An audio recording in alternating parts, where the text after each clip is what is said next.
Keyingi savolimiz. Nuqtalar o'rnini to'ldiring debdi. Nuqtalar o'rnini to'ldiring. Rasmda Q va C fayllar o'chirilgan.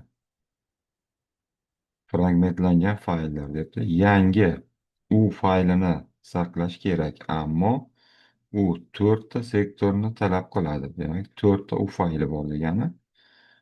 Shundan so'ng rasmdagi kabi saqlanishi mumkin fragmentlar fayli saqlanishi mumkin. Demak, qaysidir rasmdagi defragmentatsiya bu muammoni ushbu rasmda ko'rsatgandek hal qilishi mumkin deyiladi.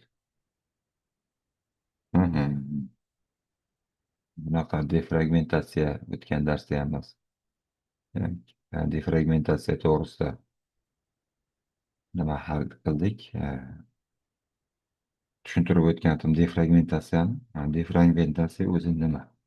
Defragmentatsiya bu diskdagi mana shu bo'sh qolgan joylarni bir yoqqa surib chiqaradi va fayllarni tartib bilan yig'ib keladi, mana birinchi rasmdagiday degan.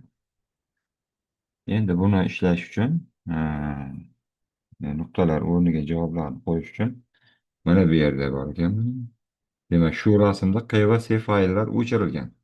Q va C fayllar o'chirilgan bo'lsa, mana o'chirilgan fayllarning joyi bor mana. Q va C fayllar o'chirilgan. O'chirilgan joy deb olaylik, misol uchun shular. Q va C fayllar nechta bo'lsa-da o'chirilgan. Demak, bu ikkinchi rasm bo'lib qoladi. Bu yerda ikki bo'ladi. Yangi U faylini saqlash kerak. Ammo u to'rtta deyapti. Qarang, ammo u to'rtta sektorni talab qiladi.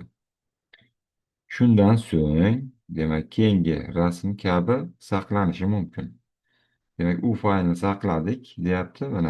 Mana bitta bo'sh joyimiz bor edi-ku. Shu yerga mana u faylni keltirib joylashtirgan. Demak, bu bo'sh joyimizga u faylni nima qilmagan, joylamagan. Mana bu yerga keltirib joylaganman. Endi faylni biz yuklayotganimizda uni biz mana shu yerda joyla, mana shu yerga joylamasang bo'lmaydi deya olmaymiz. Tashladikmi, u o'sha sektorlarga qarab qaysi bo'sh sektor bo'lsa yozdirib tashlaydi. U suvni sepib yuboradiku, xuddi o'shanday qilib chochib yuboradi deydi. Mana shunaqa qiladi. O'shaning uchun mana to'rtta u faylni joyladi. Qayerga joyladi? Uchinchi rasmga joyladi. Demak, mana bu ikkinchi nuqtani o'rniga 3 qo'yamiz. Uchinchi rasmdagi kabi saqlash mumkin deydi. Endi defragmentatsiya. Demak, defragmentatsiya qildimi? Bu tartibliydi birinchi rasmdagi degan. Defragmentatsiya bu muammoni, demak, mana birinchi rasmda ko'rsatilgandek hal qilishi mumkin deydi. Bo'ldi. Javob shu e, ikkinchi rasm, uchinchi rasm hamda birinchi rasm. Endi buni javoblariga qarash kerak. Rasm deb berganmi yo 2 3 1 qo'yganmi? Farqi yo'q.